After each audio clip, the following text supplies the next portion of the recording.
9 बार notice देने के बाद ईडी ने अरविंद केजरीवाल जी को गिरफ्तार किया है।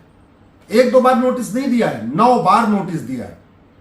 और जब उन्होंने अपना जवाब नहीं दिया, अपने बयान नहीं दर्ज कराए, जो ईडी इनसे पूछताछ करना चाह रही थी वो सामने नहीं आए और लगातार कोर्ट जाते रहे। हाई कोर्ट ने उनको एंटीसिपेटरी बेल देने से इनकार कर दिया, फिर ईडी ने उनको गिरफ्तार कर लिया। इसके बावजूद कुछ लोग कह रहे हैं कि नहीं नहीं केजरीवाल ईमानदार है, कुछ लोग कह रहे हैं कि केजरीवाल जी की जो गिरफ्तारी है गलत है। मैं आपको उनके कुछ पाखंड बताता हूं। पार्टी बनाने के पहले केजरीवाल कहते थे भ्रष्टाचारियों की 100% प्रॉपर्टी जब्त करने, उनकी नागरिकता खत्म करने और उनको आजीवन कारावास फांसी देने के लिए कानून बनना चाहिए। 3 बार मुख्यमंत्री हो गए, कभी उन्होंने भ्रष्टाचारियों की 100% प्रॉपर्टी जब्त करने, नागरिकता खत्म करने और उनको आजीवन कारावास फांसी देने के लिए दिल्ली विधानसभा में प्रस्ताव नहीं पास किया। पहले यही केजरीवाल कहते थे प्रॉपर्टी आधार से लिंक होनी चाहिए। 3 बार मुख्यमंत्री हो गए, प्रॉपर्टी को आधार से लिंक करना भूल गए।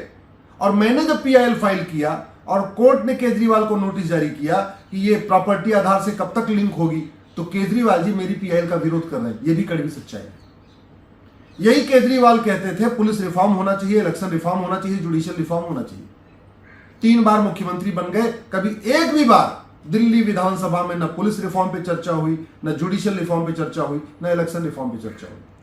चलो दिल्ली में जो दिल्ली विधानसभा है यहां इसको फुल पावर नहीं है, लेकिन पंजाब विधानसभा के पास तो फुल पावर है। तो अगर वो कुछ कानून भ्रष्टाचार के खिलाफ दिल्ली में नहीं बना पा रहे थे तो प्रस्ताव तो पास करके केंद्र को भेज ही सकते थे। और पंजाब में तो बाकायदा उनकी सरकार कानून भी बना सकती है।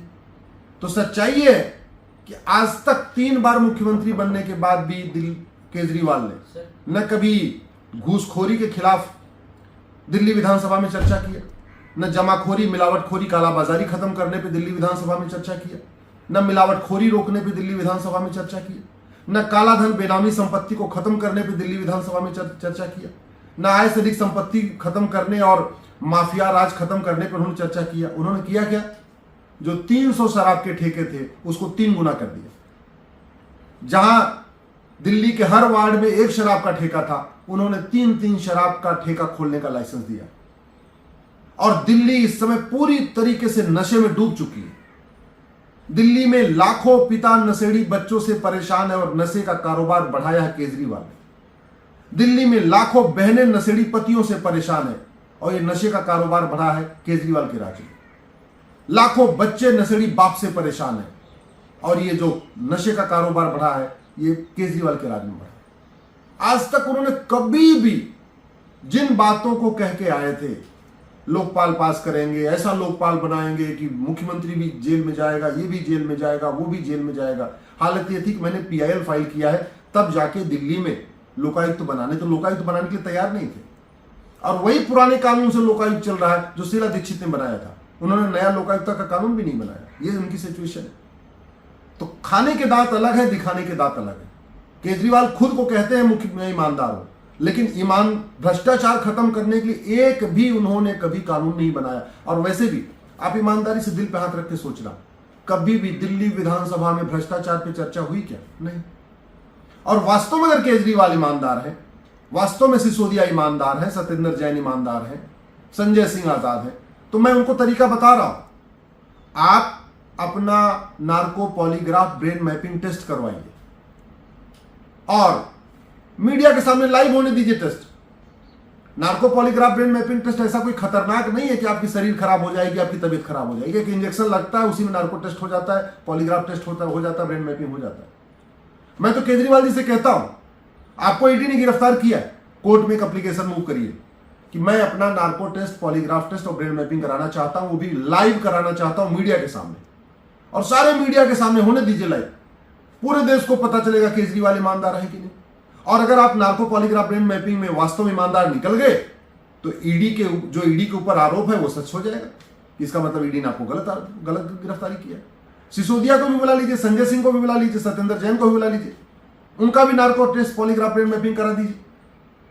देश को पता चल जाएगा कि आप जो बोलते हो वो सच है या जो ईडी कर रही है वो सच है। बतौलेबाजी से काम नहीं चलेगा। अब वो जमाना चला गया कि आप कहोगे कि ये भ्रष्टाचार है, लोग उसको भ्रष्टाचारी मान लेंगे। आप किसी को कह दोगे ये भ्रष्ट है, उसको मान लेंगे ना। अब तो लोगों को सबूत चाहिए, एविडेंस चाहिए। वो जमाना चला गया जब आप कहते थे केजरी शीला दीक्षित भ्रष्ट है, ये भी भ्रष्ट है, वो भी भ्रष्ट है, वो भी भ्रष्ट है, और सबने आपकी बात मानी, सबने आपको ऐतिहासिक हिस्टोरिक मैंडेट दिया। और उस मैंडेट के बाद आपने क्या किया? न आपने कभी one nation one police code लागू करने की मांग किया, न कभी आपने दिल्ली में जस्टिस विद इन ईयर लागू करने के लिए कुछ किया।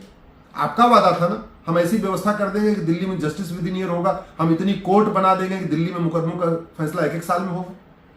और सच्चाई तो यह है कि आपने हमारे एमएलए एमपी कोर्ट जो हमारी पीआईएल था उसका विरोध किया।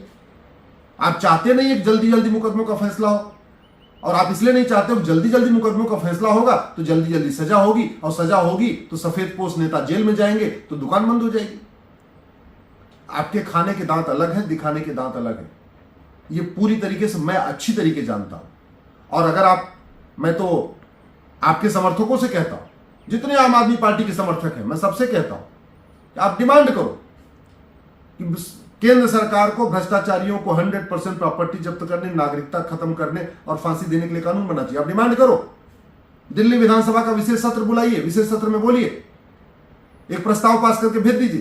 पंजाब में भी आपकी सरकार है, पंजाब में भी एक विशेष सत्र बुलाइए, नशा तस्करों के खिलाफ फांसी देने का कानून के लिए प्रस्ताव पास करिए, भ्रष्टाचारियों को फांसी देने के लिए प्रस्ताव पास करिए, काला धन बेनामी संपत्ति 100% जब्त करने के लिए प्रस्ताव पास करिए, आय सही संपत्ति 100% जब्त करने के लिए प्रस्ताव पास करिए।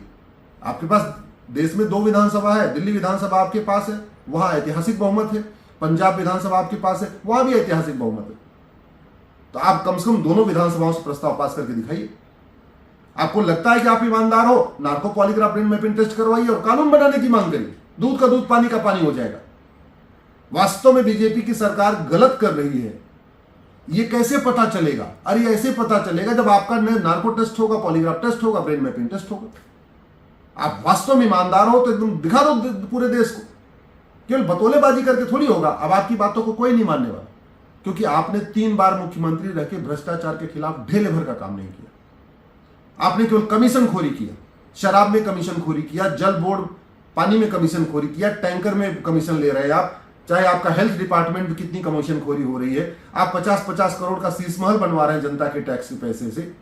आपका जो है एजुकेशन डिपार्टमेंट में भ्रष्टाचार है, आपके हेल्थ डिपार्टमेंट में भ्रष्टाचार है, आपके जल विभाग में भ्रष्टाचार है। ऐसा कोई डिपार्टमेंट नहीं है दिल्ली गवर्नमेंट के अंदर जहां भ्रष्टाचार चरम पे नहीं है, और आप अपने आप ईमानदार बने घूम रहे। ऐसे नहीं होता ईमानदारी की बात। मैं आपसे फिर से कह रहा हूं, सारे आपके समर्थकों से कह रहा हूं, अगर आप अपने समर्थकों को खुश करना चाहते हैं, सेटिस्फाई करना चाहते हैं, तो एप्लीकेशन मूव करिए कोर्ट में। जमानत बाद में होगी, सबसे पहले अपना narco polygraph brain mapping test कराइए और देश को पता चल जाएगा कि आप ईमानदार हैं या आप भ्रष्ट हैं।